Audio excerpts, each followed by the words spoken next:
Hello छात्रों, आप सभी कैसे हैं। एग्जाम का टाइम आ चुका है, उसी को ध्यान में रखते हुए अपन एक टॉपिक जो कि 12th ऑर्गेनिक केमिस्ट्री में दिया हुआ है एमीन, उसी के बारे में आज हम लोग चर्चा करेंगे कि एमीन होता क्या है। पहले हम जान लें कि एमीन क्या है, इसकी डिफिनीशन क्या है। तो आप लोग देखे होंगे, एक कंपाउंड सुने होंगे आप, अमोनिया होता है, ठीक है। और अमोनिया का फार्मूला होता है क्या, बोलो, NH3 होता है, NH3 होता है। तो यदि अमोनिया से अपन हाइड्रोजन एटम को, हाइड्रोजन परमाणु को एल्किल या एरिल मूलक के द्वारा, एल्किल तो आप जानते होंगे, एल्किल मतलब एल्केन से यदि हाइड्रोजन को कम कर दिया जाए, एक हाइड्रोजन को कम कर दिया जाए, तो बनने वाले कंपाउंड को हम एल्किल मूलक कहते हैं, ठीक है।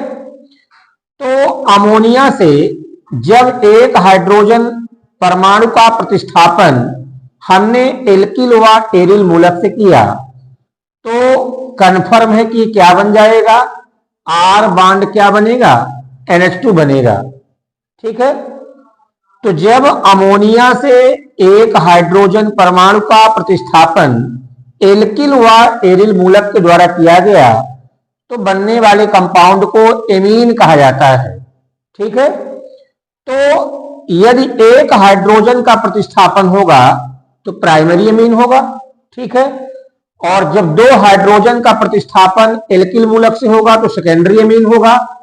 और जब तीन हाइड्रोजन परमाणु का प्रतिस्थापन तीन एल्किल मूलक के द्वारा होगा तो वो टर्सरी एमीन या तृतीयक एमीन कहलाएगा।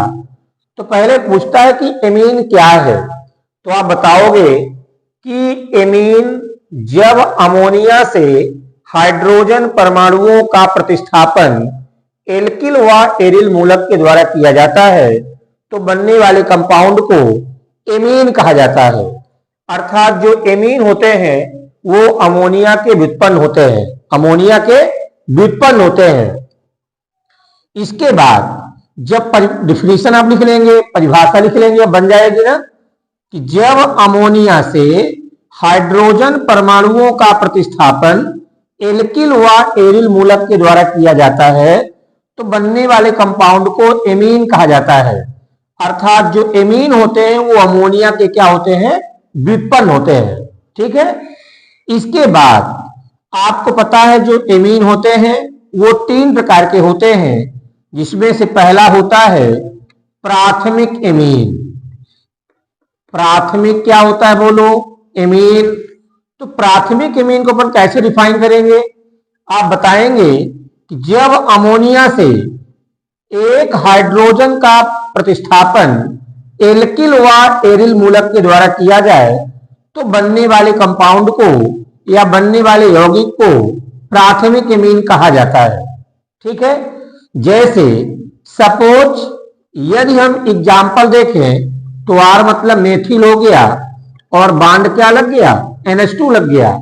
मीन जो ये R है, R एक एल्किल मूलक होता है, ठीक है। तो ये प्राथमिक एमीन बन गया।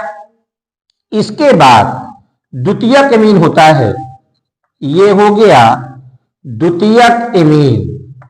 तो द्वितीयक एमीन क्या होगा कि जब अमोनिया से हम दो हाइड्रोजन, यहां देखो एक निकाले हैं, जब दो हाइड्रोजन परमाणु का प्रतिस्थापन दो एल्किल मूलक के द्वारा करेंगे तो बनने वाला जो यौगिक होगा वो क्या कहलाएगा, बोलो, द्वितीयक एमीन कहलाएगा।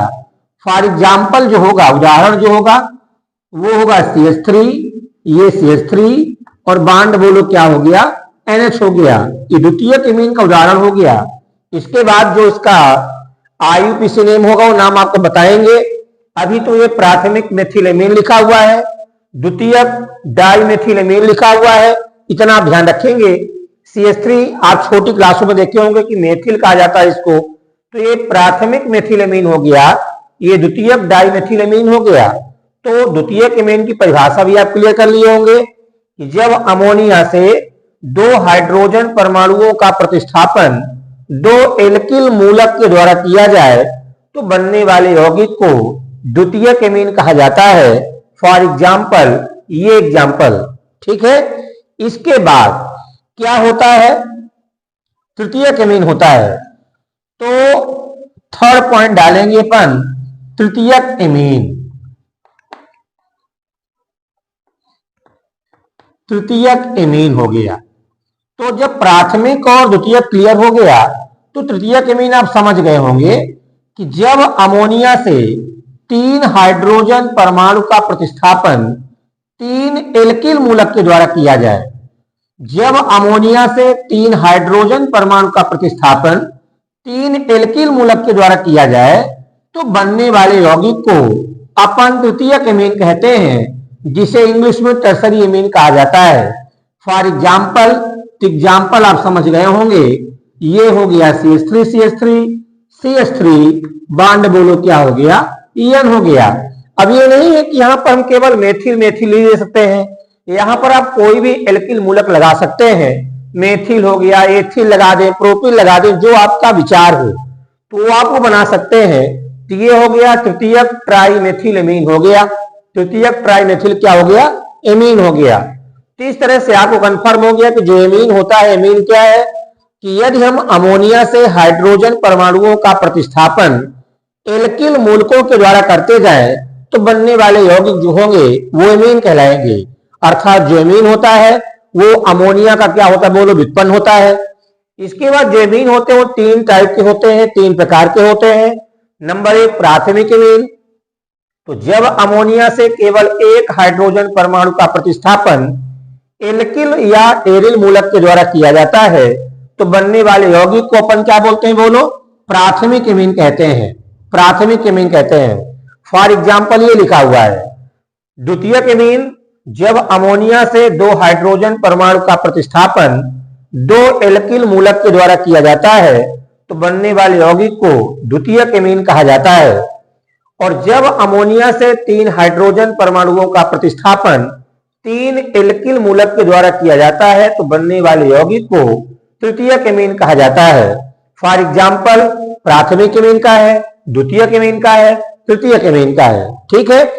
अभी इस पिछले जो साल पेपर एमपी बोर्ड का हुआ था 2023 का, क्लास 12th का, तो उसमें क्वेश्चन आया था, आप लोग देखेंगे दिया होगा पुराने पेपरों में, कि द्वितीयक और तृतीयक और प्राथमिक एमीन के एक एक उदाहरण लिखते हुए उनके नाम लिखिए। प्राथमिक, द्वितीयक और तृतीयक एमीन का उदाहरण देते हुए उनके नाम लिखिए। तो आप बना सकते हैं। अब उसका जो एग्जाम्पल है वो आप कर सकते हैं। प्राथमिक एमीन लिखना है तो प्राथमिक एमीन का एग्जाम्पल आप दे देंगे CH3 बॉन्ड CH2 बॉन्ड क्या हो गया बोलो? NH2 हो गया। द्वितीयक एमीन पूछता है CH3 bond C2H5 bond NH द्वितीयक एमीन हो गया। तृतीयक एमीन का है तो ये क्या हो गया बोलो? ये तृतीयक एमीन का हो गया। अब इसके बाद इसके अकॉर्डिंग इसका नाम भी लिख सकते हैं अपन।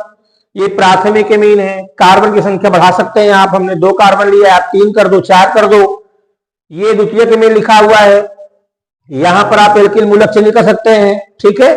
तृतीयक एमीन लिखा हुआ है तो यहां भी एल्किल मूलक आप चयन कर सकते हैं।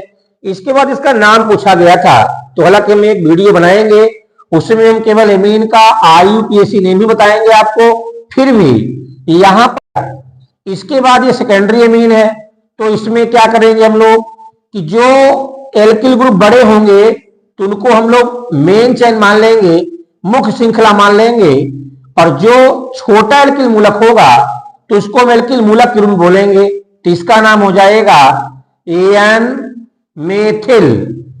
एन से मेथिल लगा हुआ तो एन मेथिल हो गया। 2 कार्बन से एथेनामीन हो जाएगा तो ये क्या हो गया बोलो? एथेनामीन हो गया।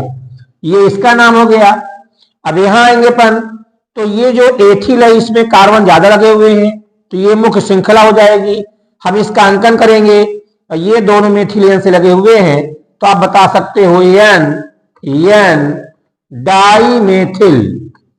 एन बतलाता है नाइट्रोजन को कि ये जो मेथिल है नाइट्रोजन से लगा हुआ है, ये मेथिल नाइट्रोजन लगा हुआ तो एरियन डाई मेथिल, और ये बोलो क्या हो गया, एथेनामीन हो गया।